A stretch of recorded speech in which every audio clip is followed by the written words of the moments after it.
लोकसभा चुनाव के बाद राजस्थान भाजपा का भविष्य क्या होगा, ये सवाल सियासी गलियारों में तेजी से फैल रहा है। राजस्थान भाजपा का जो प्रदर्शन है वो उम्मीदों के मुताबिक नहीं रहा। मिशन 25 जो हैट्रिक लगाने का दावा था वो फेल हो गया और राजस्थान में भाजपा 14 सीटों पर सिमट गई। इसके बाद से ही ये सवाल उठ रहे हैं और ये कयास लग रहे हैं कि राजस्थान भाजपा में बड़ा बदलाव होगा, ऊपर से लेकर नीचे तक बदलाव होगा। यानी कि भाजपा प्रदेशाध्यक्ष सीपी जोशी का जाना भी तय है। सीपी जोशी जाएंगे तो फिर राजस्थान भाजपा की कमान किसके हाथों में होगी, ये सवाल भी एक अहम है। इसी सवाल का जवाब हम ढूंढते हैं। हमारे राजनीतिक विश्लेषक अनंत मिश्रा जी हमारे साथ में हैं। अनंत जी, ये तो तय है कि सीपी जोशी को जाना है क्योंकि सोशल इंजीनियरिंग भी उनके पक्ष में नज़र नहीं आ रही है। सीपी जोशी के जाने के बाद आपको क्या लगता है कौन होगा राजस्थान भाजपा का नया अध्यक्ष? बिल्कुल, अभी आपने 2 दिन पहले राष्ट्रीय अध्यक्ष के बारे में इसी तरह चर्चा की थी कि राष्ट्रीय अध्यक्ष जेपी नड्डा जी का कार्यकाल ख़त्म हो रहा है 30 जून को और नए अध्यक्ष का चुनाव होने वाला। निश्चित रूप से जैसा आपने सवाल उठाया कि राजस्थान में भारतीय जनता पार्टी पिछले 2 चुनावों में जिस तरह 25-25 सीटें जीतकर उसने क्लीन स्वीप किया था, उस तरह इस बार प्रदर्शन नहीं रहा।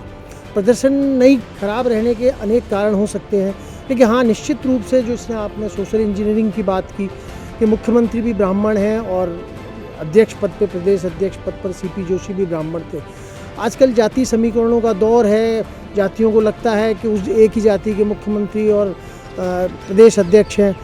निश्चित रूप से इसका खामियाजा भारतीय जनता पार्टी को भुगतना पड़ा है और जो खबरें आ रही हैं उसमें यह आ रहा है कि सीपी जोशी को हटाकर उनकी जगह किसी नए अध्यक्ष की ताजपोशी की जा सकती है। तो क्या लगता है वो कौन हो सकते हैं, क्योंकि अनुमानों में और कयासों में तो बहुत सारे नाम चर्चाओं में हैं। सोशल इंजीनियरिंग भी देखी जाती है, जातिगत समीकरणों को देखकर अध्यक्ष बनाया जाना है। तो क्या लगता है वो कोई राजपूत हो सकता है, जाट हो सकता है? राजेंद्र गहलोत का नाम भी चर्चाओं में है, राजेंद्र सिंह राठौड़ का नाम भी चर्चाओं में है। इनमें कितनी सच्चाई आपको नज़र आती है?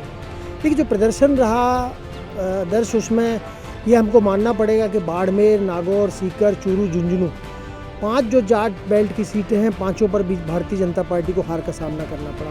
और सीपी जोशी से पहले सतीश पूनिया जो जाट थे 4 साल तक भाजपा के अध्यक्ष रहे।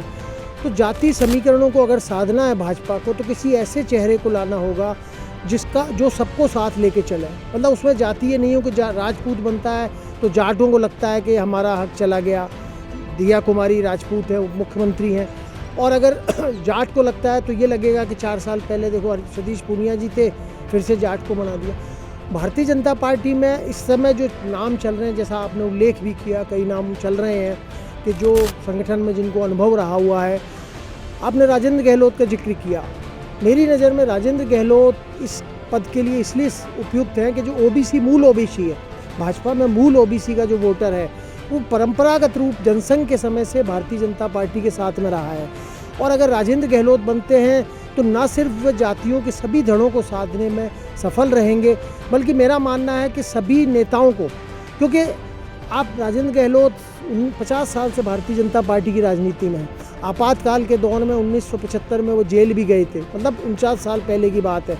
उसके बाद वो संगठन में लगे रहे, 2 बार विधायक रहे, मंत्री रहे, अभी राज्यसभा के सदस्य हैं। और सबसे बड़ी बात दर्श उसमें संघ का उनको समर्थन मिलेगा, क्योंकि बाकी जितने नाम चल रहे हैं उसमें दूसरे आपने मदन राठौड़ का भी नाम है, जाटों में भी नाम चल रहे हैं, हरिराम रेणमा का नाम भी चल रहा है। लेकिन अगर आप मेरे से पूछते हो तो उसमें राजेंद्र गहलोत इसलिए क्योंकि उनको अनुभव है, जनसंघ का दौर देखा उन्होंने भारतीय जनता पार्टी, और वो किसी धड़े के नहीं माने जाते। आज भारतीय जनता पार्टी की सबसे बड़ी जो राजस्थान में कमजोरी का कारण है कि जो भी अध्यक्ष बनता है, सतीश पूनिया जी अध्यक्ष बने, कार्यकर्ताओं का एक गुट का कहना था कि वो सबको साथ लेकर नहीं चल पा रहे। जब तक आप सबको साथ लेकर नहीं चलोगे तब तक आप सफल नहीं हो सकते। और ये स्थिति सीपी जोशी की रही कि वो अध्यक्ष बने और उनको खुद को चुनाव लड़ना था। पहले आपने देखा होगा चित्तौड़ में जिस समय चंद्रभान सिंह आक्या, उनका टिकट कटा, नरपत सिंह को दिया, फिर वो जीत गए। उसके बाद भी उनकी अदावत रही और जैसे तैसे मुख्यमंत्री जी ने समझौता कराया। तो पार्टी किसी को भी अध्यक्ष बना सकती है, लेकिन जातीय समीकरण की जहाँ तक बात है और सबको साथ लेकर चलने का जहाँ सवाल आता है, वहाँ मुझे शायद राजेंद्र गहलोत का चेहरा इस पूरे उसमें फिट दिखता है। फिर भी भारतीय जनता पार्टी की रीति नीति के बारे में आपको पता है कि कोई इसके बारे में पूर्व अनुमान लगाना बहुत मुश्किल है। किसी नए चेहरे को भी ला सकते हैं, लेकिन वर्तमान में जो परिदृश्य है जिसमें संघ का भी साथ हो, सभी जातियों का और सभी नेताओं का, उसमें शायद राजेंद्र गहलोत फिट बैठते हैं। जी अनंत जी, आपने अभी बात की सबको साथ लेकर चलने की, और चर्चाएं ये भी हो रही है कि जो नतीजा है उसके बाद वसुंधरा राजे और उनकी टीम को दरकिनार करना या उनको नज़रअंदाज करना अब सही नहीं होगा। तो क्या लगता है कि प्रदेशाध्यक्ष उनकी टीम का भी कोई एक अहम किरदार हो सकता है? देखिए, वसुंधरा राजे पिछले 25-30 साल से राजस्थान की राजनीति में हैं, 5 बार सांसद रहीं, 10 साल मुख्यमंत्री रहीं। तो उनकी टीम का मैं ये नहीं कहूँगा, उनकी अनदेखी शायद भारतीय जनता पार्टी अब नहीं करे। जिस समय उनको मुख्यमंत्री नहीं बनाया गया, नए चेहरे को लाया गया, लेकिन लोकसभा चुनाव में भी उनका जितना उपयोग पार्टी को करना चाहिए था शायद नहीं किया। और पार्टी को अब ये लगा होगा कि इतने बड़े नेता का अगर हम पूरी तरह से उनका उपयोग नहीं कर पाते हैं तो नतीजे कई बार ठीक नहीं होते। तो अध्यक्ष जो भी बने उसमें वसुंधरा राजे की भी मैंने कहा जो सबको साथ लेके चल सके।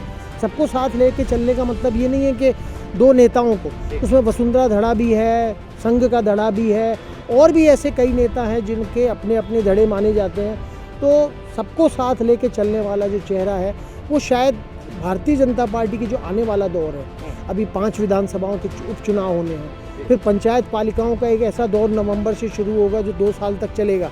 उसमें भारतीय जनता पार्टी सत्तारूढ़ रहते हुए कितना अच्छा प्रदर्शन करती है, ये अध्यक्ष की कार्यकुशलता और सबको साथ लेकर चलने की शैली पर ही निर्भर होगा।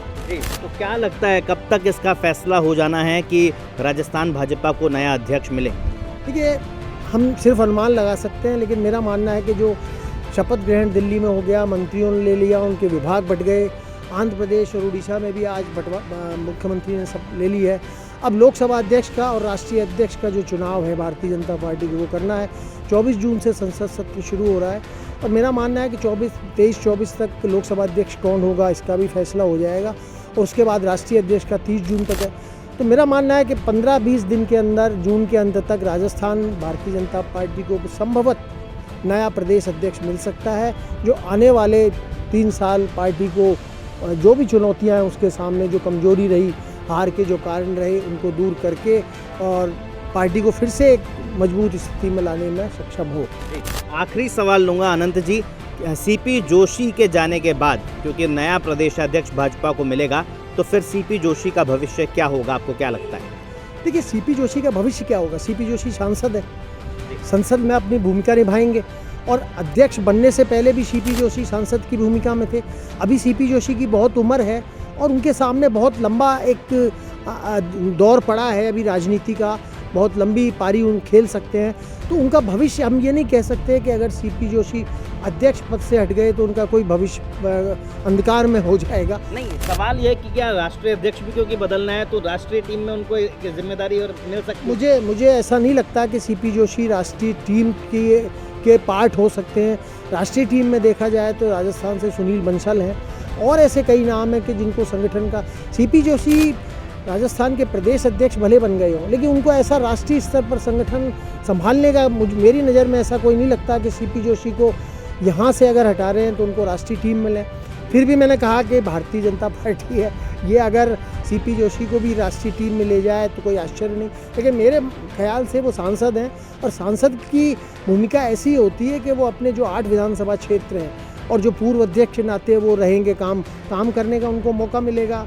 तो ऐसा नहीं है कि सीपी जोशी का कोई भविष्य खराब हो जाएगा या अध्यक्ष पद चला गया तो उनके पास काम करने का कोई अवसर नहीं रहेगा। निश्चित तौर पर ये तो भारतीय जनता पार्टी की जो कोर टीम है वही फैसला करेगी कि राजस्थान भाजपा का प्रदेशाध्यक्ष कौन होगा, सीपी जोशी का भविष्य क्या होगा, क्योंकि वो चौंकाने वाले फैसलों के लिए जानी जाती है। लेकिन ये तय है कि लोकसभा चुनाव के नतीजों के बाद भाजपा, चाहे पूरी भाजपा की बात करें, राष्ट्रीय अध्यक्ष से लेकर राजस्थान भाजपा का प्रदेशाध्यक्ष भी बदला जाना तय है।